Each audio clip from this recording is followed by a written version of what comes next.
আসসালামু আলাইকুম। আমরা সবাই অপেক্ষায় আছি যে এমন একটা সময় আসবে মানে ডে বাই ডে বাংলাদেশের মানুষজন শৃঙ্খলা বুঝবে, শৃঙ্খলভাবে চলাফেরা করবে। আমরা কিন্তু এই অপেক্ষাটায় আছি। কিন্তু বর্তমান সময়ে এমন একটা পরিস্থিতিতে এসে দাঁড়িয়েছে যে এখন আপনি যদি কাউকে শৃঙ্খলভাবে চলার জন্য পরামর্শ দেন অথবা শৃঙ্খলা ফিরিয়ে আনার জন্য চেষ্টা করেন, তখন মানুষ আপনার দিকে আহাম্মক হয়ে তাকায় থাকবে। হ্যাঁ, এই যে আমার সামনে যে আপনারা সংযোগ সড়কটা দেখতে পাচ্ছেন মহাসড়কের সাথে, মানে মেইন প্রধান সড়কের সাথে, এটা মূলত শহীদ সোহরাওয়ার্দী মেডিকেলের যে যাতায়াতের প্রবেশ পথ সেটা। ওখান থেকে গাড়ি যখন বের হয় মাইক্রো অথবা অ্যাম্বুলেন্স অথবা প্রাইভেট কার বা যে কোনো প্রকার গাড়ি যখন ওখান থেকে বের হয় তখন গাড়িটা কিন্তু প্রথমে সংযোগ সড়ক মানে গলি থেকে বের হয়ে যখন প্রধান সড়কে ঢুকবে তখন কিন্তু তার একদম বামের লেন মানে প্রথম যে লেনটা রাস্তায়, যেমন এই রাস্তাটা 4 লেন, সে কিন্তু একদম প্রথম লেন থেকে সে মেইন রোডে কিন্তু ধীরে ধীরে উঠবে। সে কিন্তু কোনোভাবেই দ্বিতীয় লেনে যেতে পারবে না, যদি বিশেষ প্রয়োজনে গাড়ি বড় গাড়ি হয় সেটা ভিন্ন হিসাব।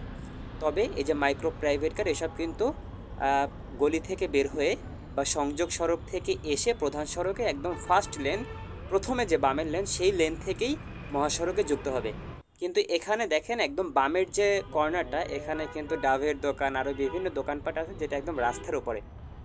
আমরা সবাই জানি মোড়ের কিন্তু 100 মিটারের মধ্যে কোনো যানবাহন থামা অথবা পার্কিং করা বা কোনো দোকানপাট এটা কিন্তু একদমই অবৈধ।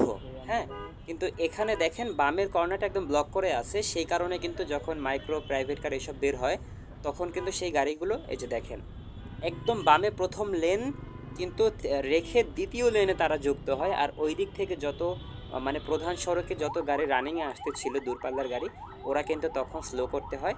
আরেকটা বড় বিষয়, সামনে কিন্তু উপরে দেখতে পাচ্ছেন আপনারা ফুটওভার ব্রিজ আছে। ফুটওভার ব্রিজটা খুবই পরিষ্কার পরিচ্ছন্ন, এমনকি ওখানে লিফটের সিস্টেম দেওয়া আছে, হয়তো এখন অফ আছে লিফট। কিন্তু এমন একটা ফুটওভার ব্রিজ থাকা সত্ত্বেও কিন্তু শত শত মানুষ দেখেন এখান থেকে রাস্তা পারাপার হচ্ছে। এটা কিন্তু একটা 4 লেনের রাস্তা, এখানে রাস্তাটা থাকবে একটা প্রধান সড়ক যেহেতু, সেহেতু এখানে গাড়ির স্পিড কম থাকুক বা বেশি থাকুক নির্দিষ্ট একটা স্পিডে কিন্তু গাড়ি এখান থেকে শুধু চলবে। হ্যাঁ, এখানে কিন্তু কোনো সিগন্যাল নেই, সিগন্যাল আছে একটু সামনে, আর সেখানেও আহামরি সিগন্যাল একটা ইউটার্ন আছে জাস্ট।